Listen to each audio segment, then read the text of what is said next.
All right, well, I'd like to go ahead and extend a really warm welcome to everybody who's joining us for today's session. If you're new to our team here at the University of Kentucky, my name is Melissa Nickell, and I serve as the primary administrator for the Support for Research Excellence National Resource Center that is currently under development. So we've got lots of great initiatives for program participants who are looking to submit our 16 grant applications or awardees who are looking for some support as well. I'm joined by a really outstanding team. Many of our team members are either faculty or staff and leadership roles in the areas of research development, administration, or compliance here at the University of Kentucky. But we're really fortunate that we have partnerships with people at Dillard University, the University of California at Santa Barbara, and Providence College as well.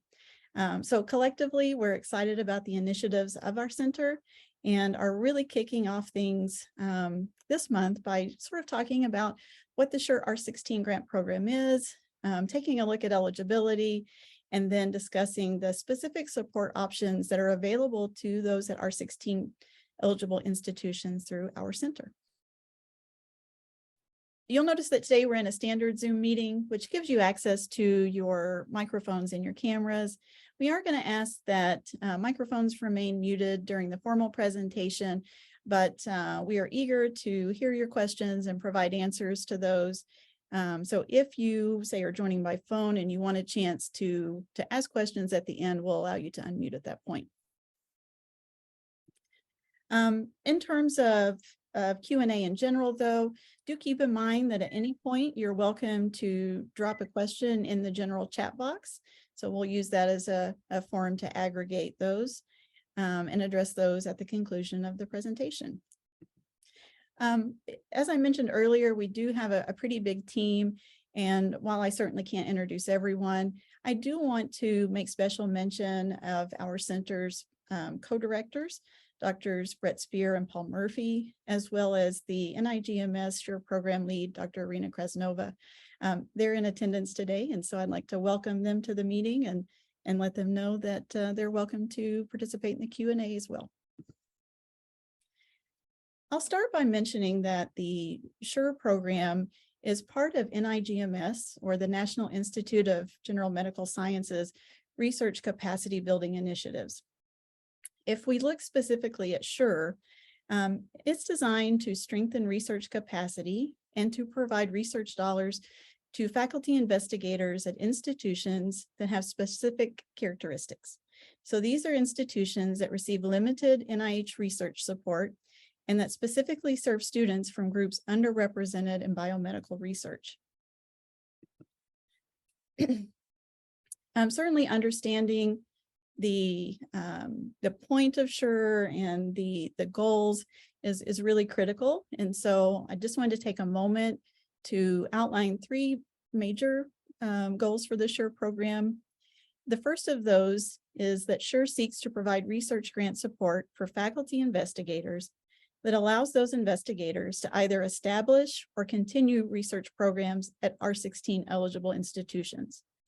As we talk about the R16 mechanism, what you'll see is that it provides an opportunity for qualified investigators to compete against one another rather than their peers at large, say R1 institutions. That allows them access to grant funding so that they can continue programs of research excellence at R16 eligible institutions. Secondly, SuRE seeks to provide students, especially underrepresented minority students, with opportunities to engage in meaningful research experiences. And so that looks like working in a lab, working on a behavioral science study, attending conferences, being allowed to participate in the authorship of posters and manuscripts. But overall, the idea is that it encourages students to feel welcome into the scientific community and encourage their matriculation into biomedical science careers. Ideally, we want to see the overall makeup of our national biomedical science workforce evolve with time and become more diverse. And this is certainly an excellent way to help students become part of that community. And finally, we know that faculty investigators and their trainees do a lot to enrich the overall environment of research at an academic institution. However, there's certainly more that goes into building that sort of program. And so SuRE seeks to catalyze institutional research and enrich the overall research environment at R16 eligible institutions. Now, if you are considering seeking funding through the R16 mechanisms, it's important that you carefully evaluate eligibility on two levels. The first is whether your institution is eligible to apply, and the second is whether you as an investigator is eligible. If we look at the institutional criteria, the diagram on your screen is really meant to sort of summarize what's in the funding opportunity announcements. First of all, your institution really needs to serve a particular population of students. And so you can meet that criteria if your institution offers bachelor or graduate degrees in biomedical science and your undergraduate population has a composition such that 25% or more of those students are awarded Pell Grants. So the vast majority of institutions that are eligible are going to check this box. However, there are some very select institutions that don't serve undergraduate students, but rather are medical or health professional schools that were founded with a true historic mission to educate underrepresented groups. So if you fit this criteria, you may also qualify for the SuRE program. So if you are able to check one of these boxes, then you next need to look at your institution's NIH funding. And so that means that you're going to evaluate your institution's NIH research project grant funding, or RPG levels, for each of the past 2 fiscal years. So right now you'd be looking at data for fiscal year 21 and 22. And in each of those years, your institution needs to have been awarded less than $6 million in RPG funding. Now for SuRE-First applications, those are all the criteria that your institution needs to meet. If you're applying for the SuRE mechanism, your institution must also confirm that they have less than 20 active NIH R16, SC1, and or SC3 awards combined. If you are wanting to look into institutional eligibility, it is critical that you use the right tools. So Pell Grant data must come from the IPEDS database or the Integrated Post-Secondary Education Data System. And funding for NIH RPGs must come from the NIH Reporter database. If you are feeling unsure about navigating institutional eligibility, you're absolutely welcome to reach out to me, and our center will be happy to help you go through this. Okay, so if your institution is eligible, you next need to look at eligibility as an investigator. And this really depends on which funding opportunity announcement that you are planning to apply to. If you're looking for a standard SuRE R16 award, then you need to be a faculty member who's in a tenure track or equivalent position with prior research experience, but who is not funded by NIH RPG grants. Now, the notable exception is if you are an applicant with an active SCORE or SuRE award in its final year, you may apply. Excuse me. I do want to point out that holding another role on an NIH-funded project, for example, as a co-investigator on someone else's project, that is not going to impact your eligibility. And as you plan for a SuRE award, you should plan for an effort commitment that matches the needs of the project that you are proposing. Now, those investigator eligibility criteria do vary a bit for SuRE-First applications. Again, we're talking about tenure track or equivalent faculty applicants, but this time it's someone with no prior independent external research grant in the role of principal investigator. In this case, the effort commitment is going to be different.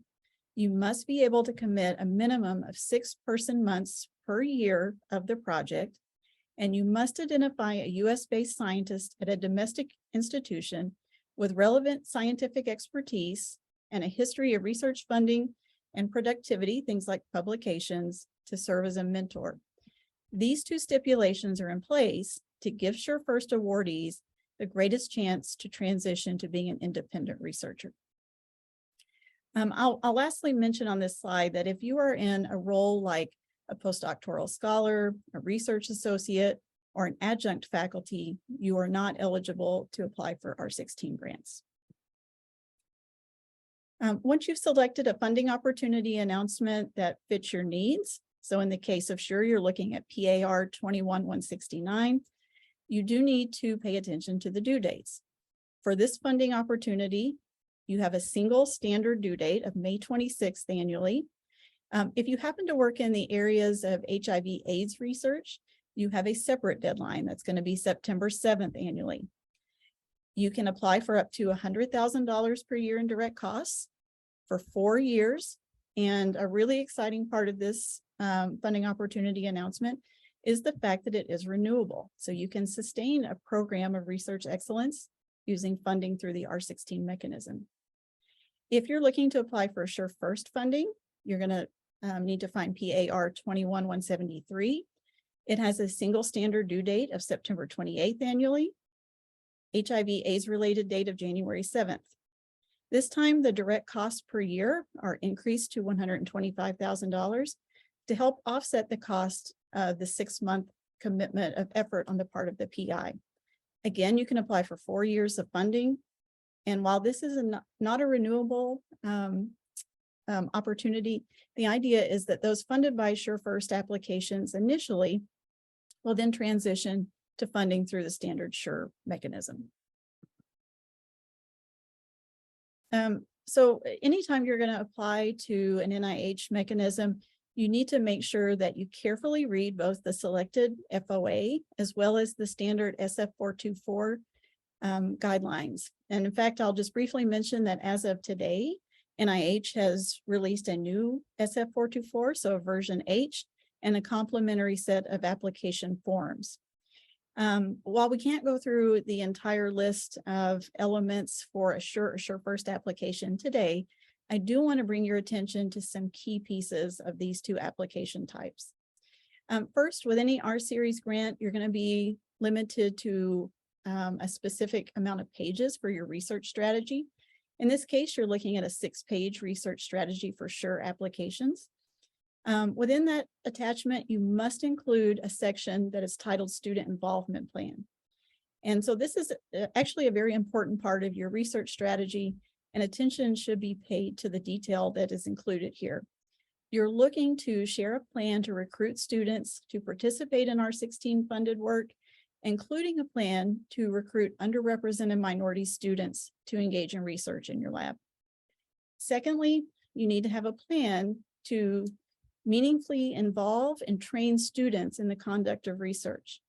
You're looking at about 1/4 to 1/2 page in length for this portion of your research strategy attachment. Next, you should recognize there are 2 required letters. So these are institutional letters that must be submitted with your application. The first must come from a very high-ranking official at your institution. So someone like a provost, a vice president for research, or maybe even your university president. It needs to be someone who can speak to the strategic plan for building research capacity and research excellence at your institution. The second letter is going to come from someone at the college level. So perhaps your college's dean or your department chair, and this person needs to speak to their support for you as a PI in developing your research career. We certainly know that at R16 eligible institutions, there are often factors like heavy teaching loads. And so showing support for time to do research is important. And then with many R-Series applications, you'll need to provide an NIH formatted current and pending support document. Now, each of those 3 things that I just outlined for SuRE applications are also true for SuRE-First applications. But there are 2 more things that I want to point out. If you're applying for SuRE-First, you again have to select a mentor from a domestic institution. And that person will need to provide you with an LOS or a letter of support that describes their planned interaction with you as a mentee. So how often do they envision you meeting? Will you meet in person or some other way? What kind of milestones do they think are appropriate for you? And what kind of timeline do they anticipate for your career development? And then as the PI, you need to develop a research enhancement plan attachment. This document has very specific points that must be included. I'll just mention that among those are the PI's objectives for career enhancement and how that person envisions SuRE-First award money supporting that transition to becoming an independent researcher, as well as how the applicant sees the selected mentor's qualifications being an important part of their career development. If you're checking the boxes for institutional and investigator eligibility, you may still be asking whether the science that you're proposing to do actually fits SuRE program. And so I'll briefly mention that the program is designed to support a really wide variety of both biomedical and behavioral science research.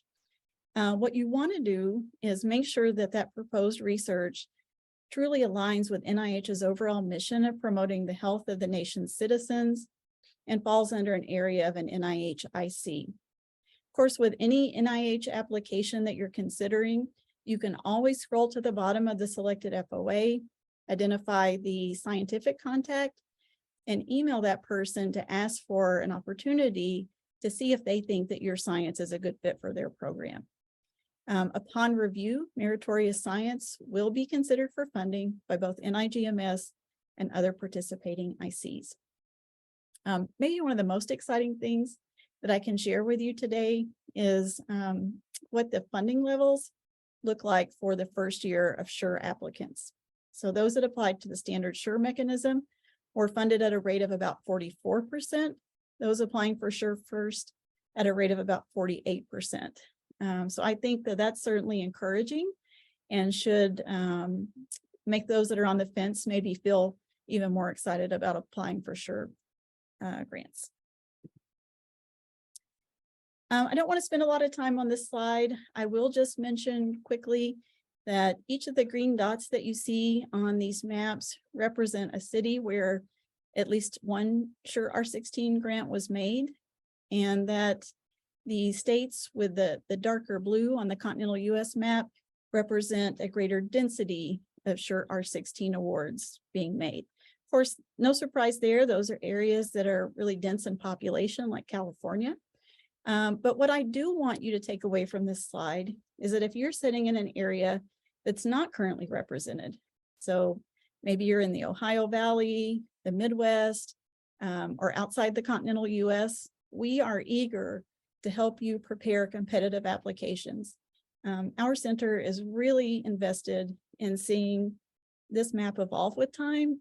We know that there are great faculty investigators and students sitting in other parts of the country, and we want to see R16 funds go to them as well. Okay, so hopefully you're starting to feel excited about submitting an R16 application. Keeping in mind that you have a single due date for each of those application types, you want to plan carefully. So know that with NIH applications, pre-submission is really an intense process. There are lots of details to pay attention to if you're going to submit an application that's both compliant and competitive. And so while I'm not going to go through each of these bulleted points on the diagram below, I really show them to point out that excuse me, the staff on our center have expertise in each of these areas, and we're eager to provide support to help you get an application in once you're ready to do so. So with that, we'll transition to talking about what our SuRE Resource Center here at the University of Kentucky has available to those of you who are sitting at R16 eligible institutions, and hopefully encourage you to use our center's support to submit a competitive application. Many of you may know our team from a previous project, so this R25 funded IMERS program. If you happen to be at a minority serving institution that is also R16 eligible, please know you can continue using both programs, but we're specifically speaking about the Resource Center for the rest of today. So I would describe our Resource Center as providing activities that educate faculty and research administrative staff to increase the number of institutions engaged in NIH-funded research, and then eventually to foster a real sense of community among the SuRE eligible institutions. To do that, we've sort of set up a four-pronged approach. Some of these services are really meant to be a one-size-fits-all or one-size-fits-most situation, and some of them are going to really address specific needs of those of you who are at R16 eligible institutions. So we'll go through these one by one and talk about what they are and how you can access them. First of all, probably one of our biggest initiatives is to provide training through a bi-monthly series. This series is designed to cover a wide breadth of aspects of both NIH grantsmanship and award implementation, and it's meant to be geared for both faculty, investigators, and OSPA staff members. So ideally, each calendar month will offer one session for faculty participants and a separate session for OSP staff members. Certainly, of course, if you're a faculty and you want to attend the other session, you're absolutely welcome. It's going to be a Zoom-based format. Time zones noted are going to be in Eastern. The format will always be a formal presentation with an opportunity for live question and answer. And then we'll provide a copy of the recording for later viewing. Now, certainly lots of opportunity to receive training. The best way to find out when those are going to be available is through joining our email list. If you registered for today's event, you've automatically been transferred to that communication. If you are with us today because a colleague gave you the meeting link and the password, we're certainly glad to have you. But if you want to find out about future events, we would encourage you to scan the QR code with your phone and officially join our communication list. We are excited that we're going to have a website for the center very soon. That's launching in phases. So the first few pages are going to be available very shortly. But we do plan to add to those initial pages and produce a really robust tool over time. Additionally, if you like using social media, we will have accounts on platforms like LinkedIn and Twitter in the near future as well. In terms of training opportunities that are available to you over the next 4 months, I've outlined those there. You'll see that sessions that are shaded in gray are those that are really meant to target our faculty investigators. Those that are in white are designed for our OSP staff members. Again, we're going to solicit registrants for those events through our email communication list. Registration for both of the February events is currently live, and we certainly hope to see many of you in these sessions. I do want to specifically point out our March offerings. We're looking at about 2 months ahead of the May 26th SuRE deadline. And to address those applicants that are planning for a submission, we have a boot camp event. So this represents a 2-afternoon intense look at some of the key features of the R16 application. So a chance to craft a really impactful specific aims page. How do you address significance and innovation in your application? How do you prepare a compelling research strategy? So those are offered on the first afternoon. And then on the second afternoon, you'll get to hear about preparing your NIH BioSketch, about NIH and their new data management policy, as well as preparing the institutional letters required for R16 applications. So again, certainly anyone is welcome to attend, but if you are planning for an application, we certainly would encourage you to prioritize some time for this. The next initiative from our center is meant to address the needs of those working in offices of sponsored projects at R16 eligible institutions. And so we have been fortunate to be awarded $250,000 in direct costs per project year that our center can allocate to R16 eligible institutions via a competitive application process in order to establish, enhance, or grow an OSP on those campuses. This is a piece of our program that we are actively looking at. In fact, our center is going to meet tomorrow to go through the application draft, discuss guidelines for applying, and what sort of criteria we will use to evaluate the applications we receive. Final draft will go in front of our steering committee for their input and approval, and then we will begin soliciting applications for these monies later in the spring. Right now this program is new, but we are anticipating probably making somewhere in the neighborhood of 5 awards in the neighborhood of about $50,000 per award.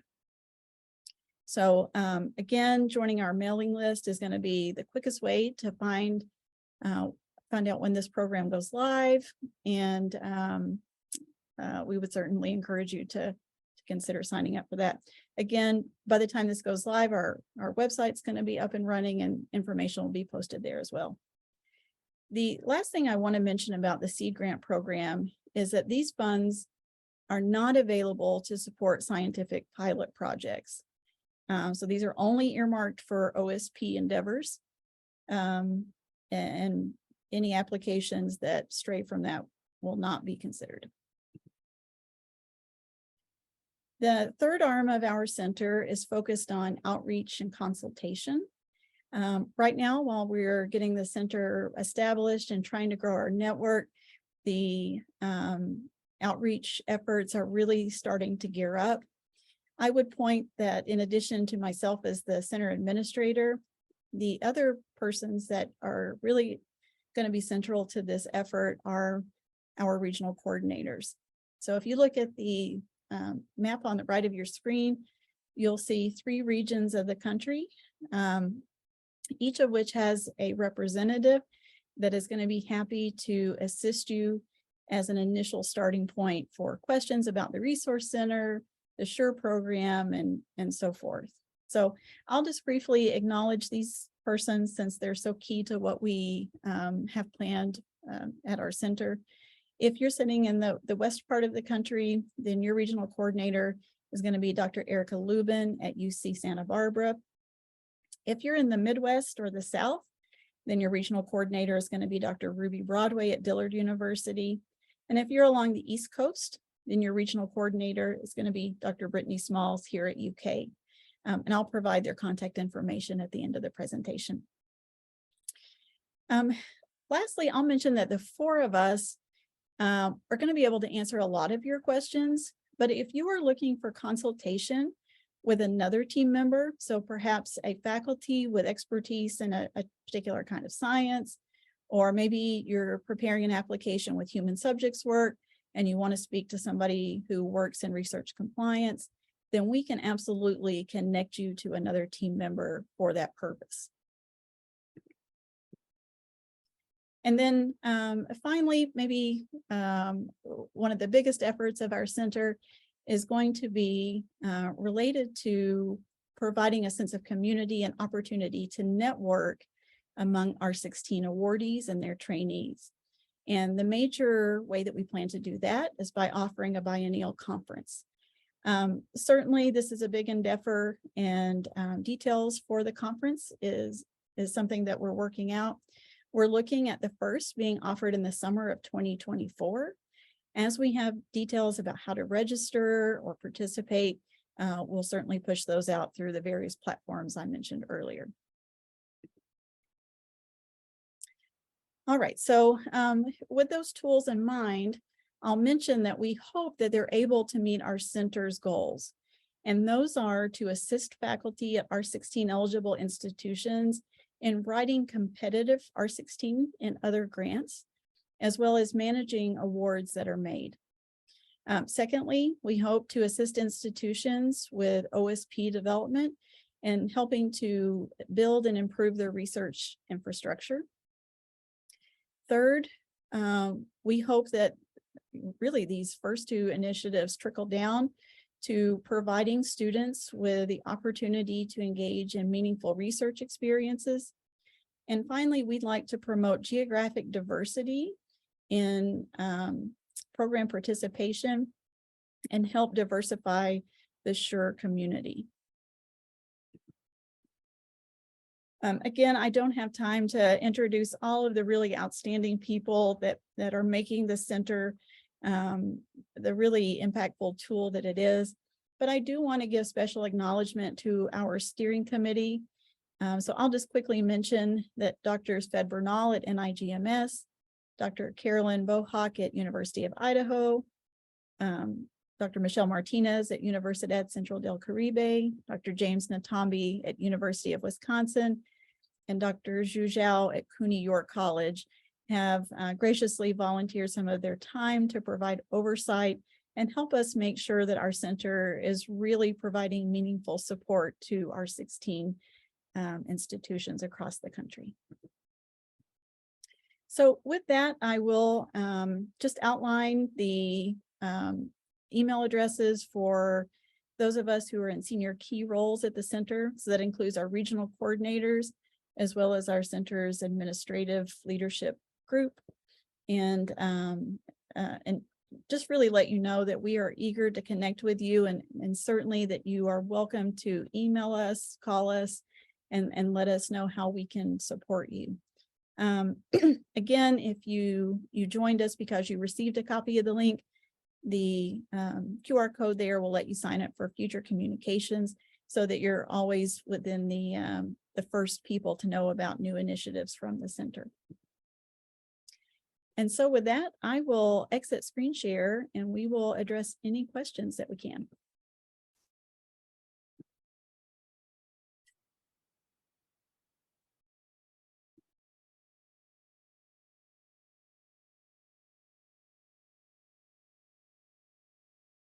All right. Melissa or Kim, there's a question in the chat about availability of recordings. If you wanted, you could answer that.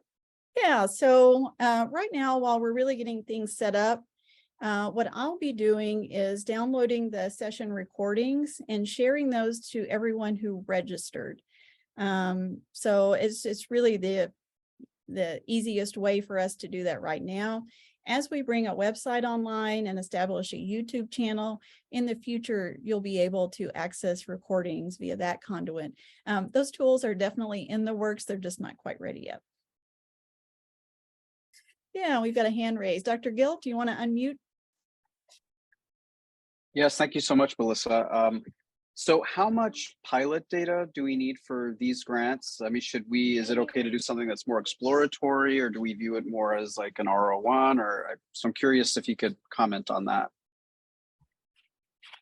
So I'll let Dr. Spear answer that question.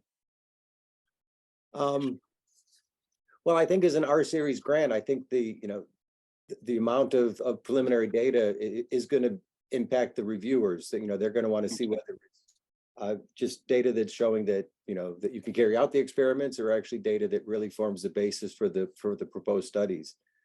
So I would think that preliminary data is going to be meaningful. I don't know if Irina, if she's through the review process itself, if she has any comments from any of the study set or the special emphasis panels, if she has any comments for that. So if you plan to apply for R16 SuRE-First grant, then preliminary data are not required. But definitely they are helpful for reviewers to determine the feasibility of your project, to determine the,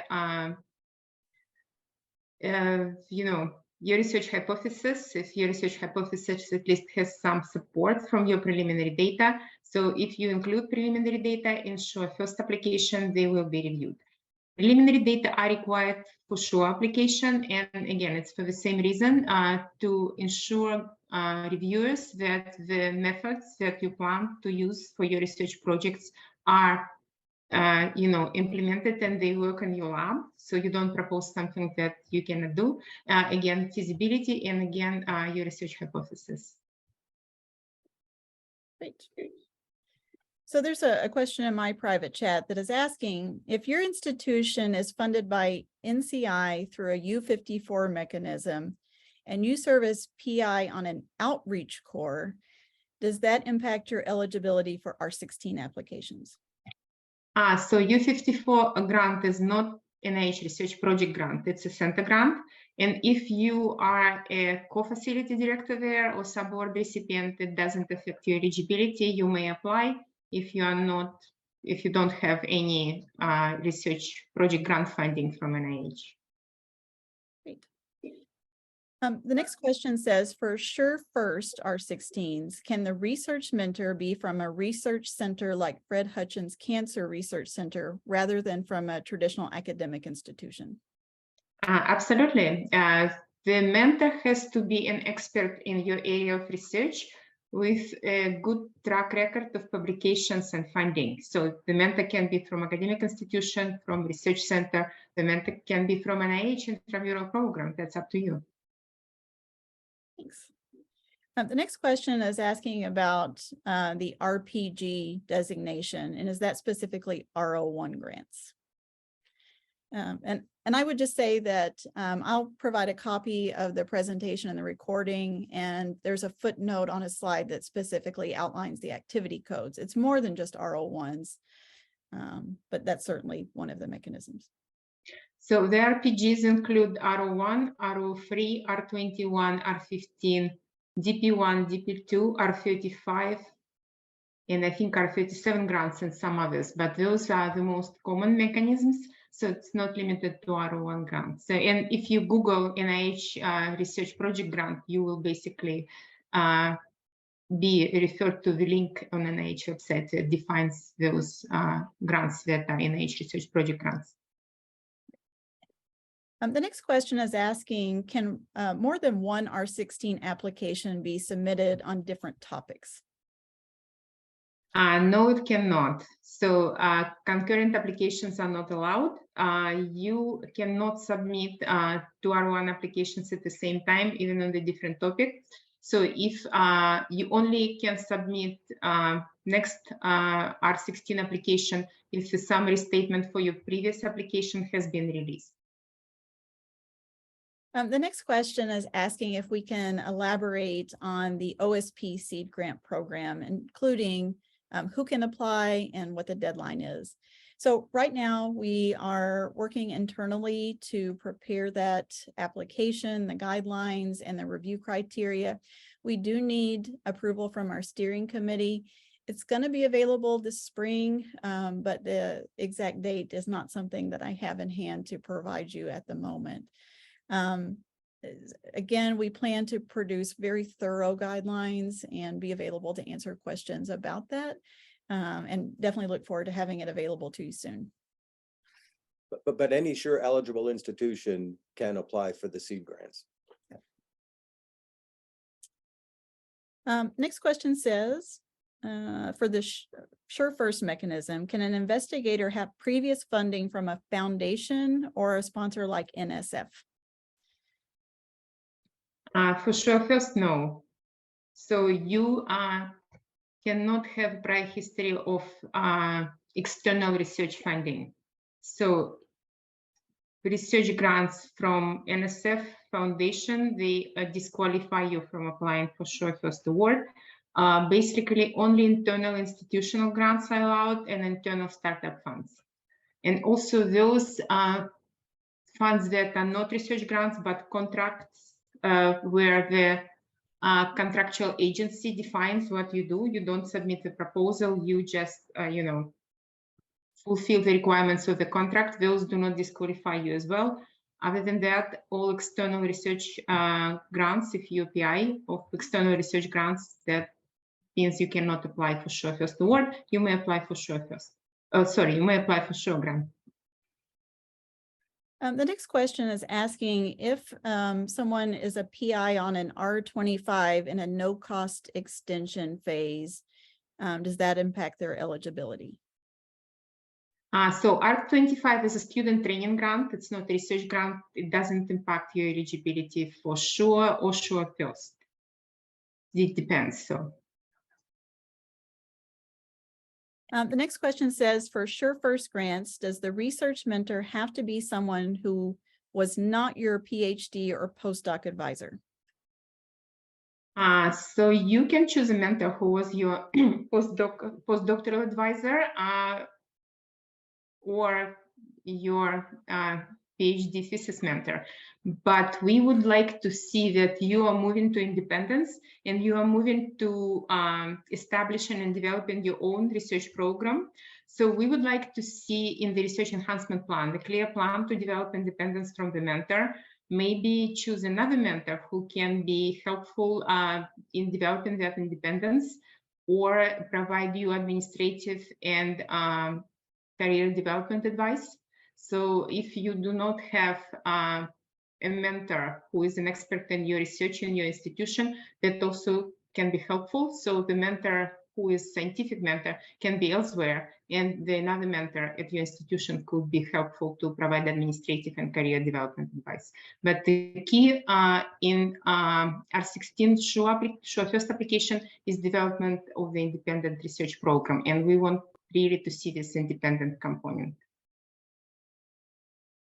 The next question says, 3 of my colleagues will be funded through R16 mechanisms. Do you still encourage more applications, or is there a limit of applicants from one institution?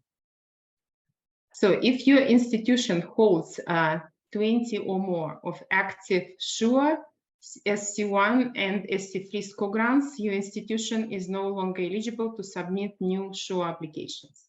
So it's still eligible submit SuRE-First applications. So definitely, if your institution didn't reach a limit of 20 awards, so we are very welcome you to apply. Great. The next question says, if you have co-current applications as PI on R16 and R34 applications, if the R16 funding comes through first, could you still accept the R34? So at NIH, the rules are who issues the award first, then the next program officer has to follow the existing award. So if we issue R16 award first, then the program officer on R34 application will have to decide if they're going to issue R34 award or not. So considering that you already a PI on R16 grant. So if vice versa, then I will have to consider if we are going to fund you. Okay, the next question is asking for a little bit more elaboration on selecting a mentor for SuRE-First awards. For example, is being at the home institution of the applying PI better versus at an R1 institution? Is it someone that should be well established in NIH funding, or is it more important that they have better scientific fit for the project? What sort of things are reviewers looking for? So in my experience, reviewers are really looking for a strong mentor with a strong record of publications and funding. So definitely if you have a person who is a PI on R1 grant, that is excellent. This is what we would like to see. And that person has to fit more or less your area of research. So, but make sure that that person would have enough time and would like to spend some effort working with you and helping you to develop your independence, to develop your research program, and to help you to establish your lab. So if a person is a director of a big center and, you know, overstretched or overcommitted overall, you know, that's not a good mentor, because the person is unlikely to be able to have time to help you with development of your career. But definitely the preference is for investigators who are PIs of active R1 grants. We do have a question in my private chat that's asking, for those who received a copy of the meeting link today from a colleague, will they have an opportunity to see the recording? Yes, you would just need to email me to request a copy because I don't have your contact information in our registration list.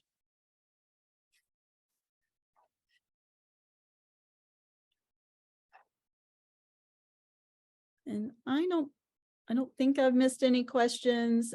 Certainly, if we have guests that want to unmute and ask any final questions, we'll take those. And if not, oh, yes, Dr. Gill, go ahead. Yeah, so another question, I don't know if you can give advice about the budget. So do you think, like, let's say you have a PI who has other faculty members that want to mentor, maybe, so should most of the funds go toward, toward their salary support? Maybe is that something the reviewers would prefer? Or is it okay if it's just the PI that's covered, like let's say at 20% and then everything else is equipment, or maybe equipment's not a good idea, it should all be materials and supplies. So I don't know if you could offer advice regarding the budget. So the advice that I can offer about the budget, that most of the money should be spent in your own lab and your own institution.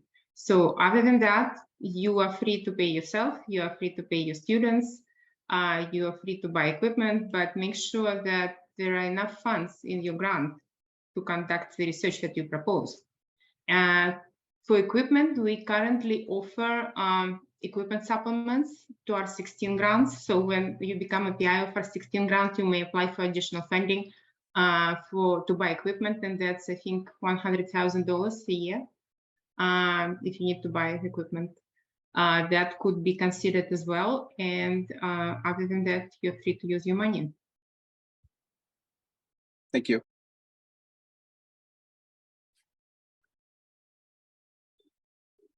Well, oh, here's one more question. It says, if I have an R15 application that didn't get funded, can it be articulated into an R16 SuRE application, considering I do not want to submit as an R15?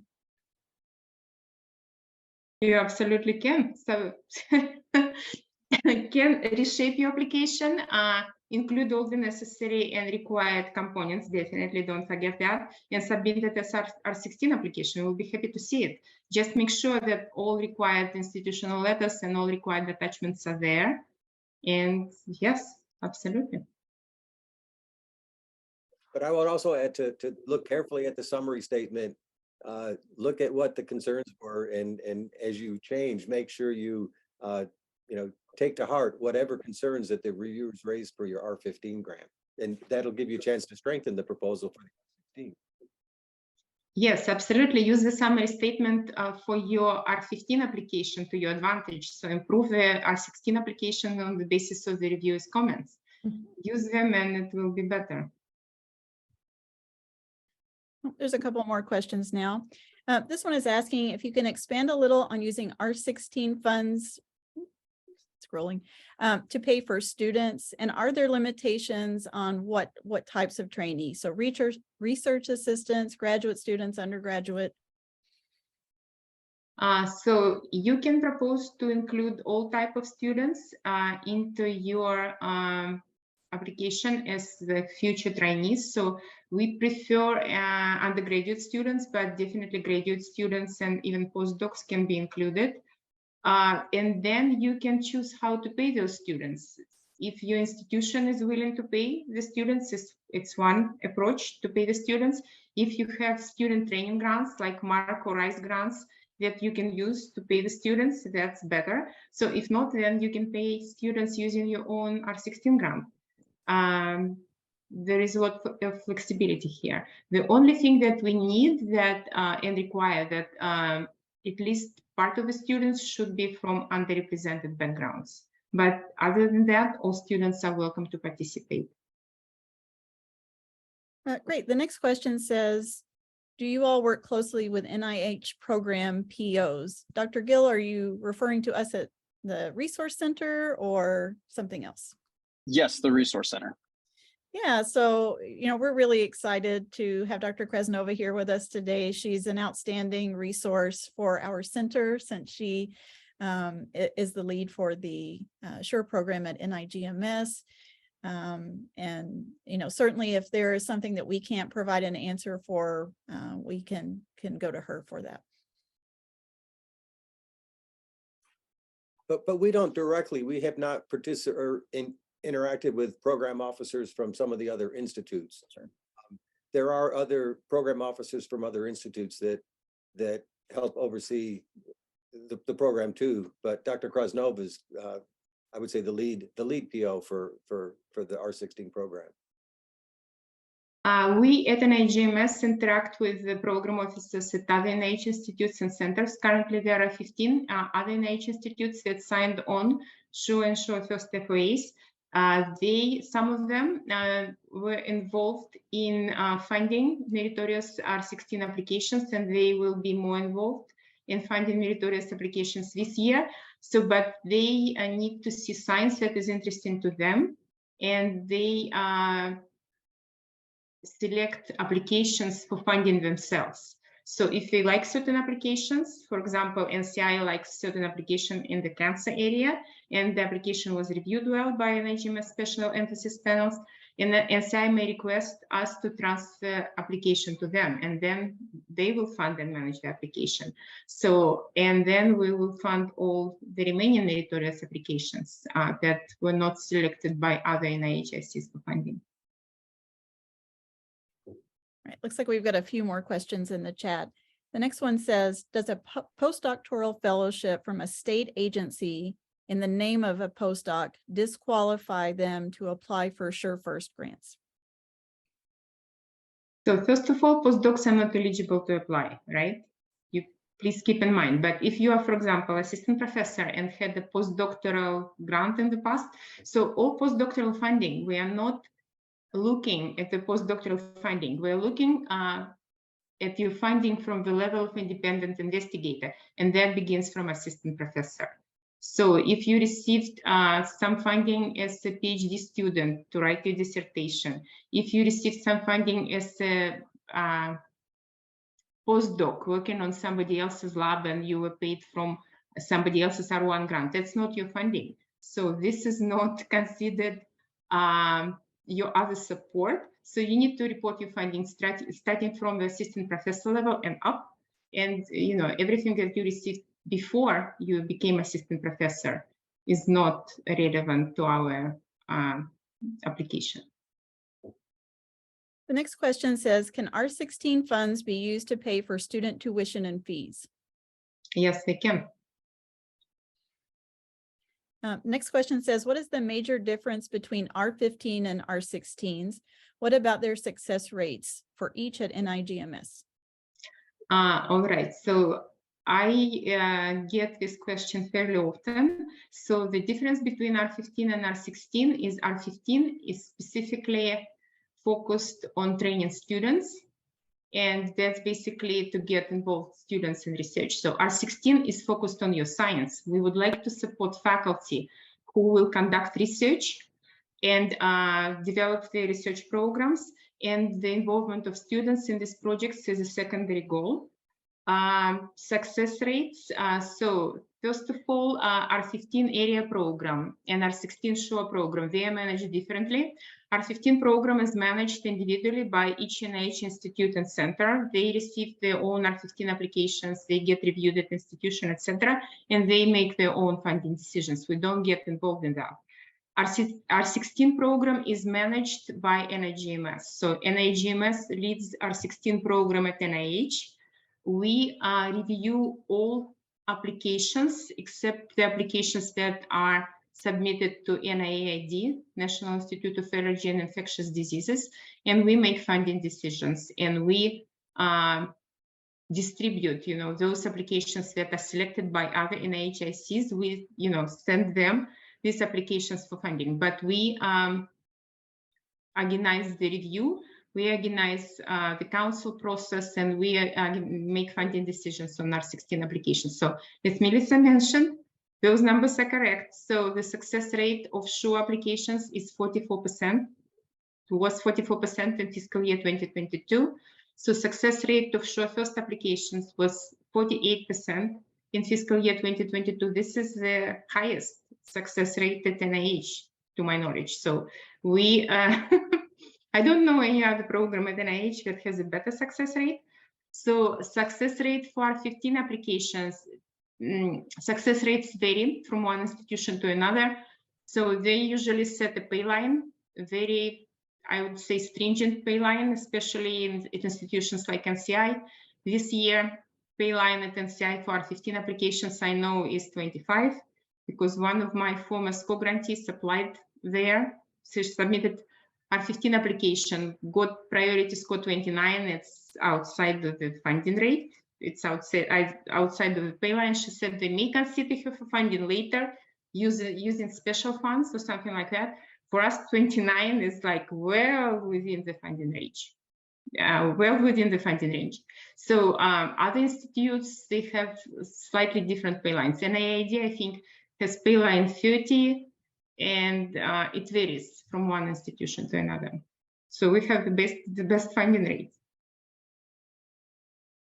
The next question is asking, aside from the bi-monthly training workshops, does the Resource Center offer review of written grants ahead of submission? So I would say that there are lots of people on our team with expertise in different areas of grant writing, different, expertise in terms of science, and we'll be happy to connect you with someone to look at portions of your grant before you submit it. We certainly want to see applications that are competitive going in for a review. And again, you can contact me to be connected with someone. Next question says, could you talk about what is the recommended guidance for selecting a participating NIH IC? For example, specific institute recommendations on R16 applications, or is NIGMS the default institute for funding? So it's up to you if you would like to submit a cover letter requesting the assignment of your application to a certain IC, but as a rule, the applications that fall in research areas of National Institute of Allergy and Infectious Diseases get assigned to NIAID. All remaining applications in the research areas covered by all other NIH institutes and centers are initially assigned to NIGMS, and they will be reviewed by NIGMS special emphasis panels. Centers for Scientific Review does not review R16 SuRE applications, so our NIGMS special emphasis panels do. So if you request assignment to a specific institute in the cover letter for your application, that institute will be set as a secondary to NIGMS. So you will get assignments to 2 or 3 institutions sometimes. The NIGMS will have a primary assignment, and then the institution that you requested will have a secondary assignment. And there are 2 pretty similar questions, so I'll just sort of combine them, but they're both looking for a clarification. If you have research that's funded by something other than NIH or federal sources, like a foundation or a local government contract, does that influence your eligibility to apply for SuRE or SuRe-First? It does influence your eligibility to apply for SuRe-First. You are not eligible to apply because you have prior history of research funding. It doesn't influence your eligibility to apply for SuRE grants. So if you, for example, have an active NSF grant, we still would like you to apply for R16 grant to NIH because we would like you to develop an NIH-supported line of research. So we'd like to get you involved in NIH science. Great. Well, we're actually past 5 o'clock, so I'll go ahead and conclude the session. I'm going to share a copy of the slides and the recording to those who registered. If you aren't registered, but you joined us today, certainly email me, or if you have follow-up questions, contact me as well, and we'll get answers for you. And with that, I'll thank everybody for joining us, and we look forward to connecting with you again in the future.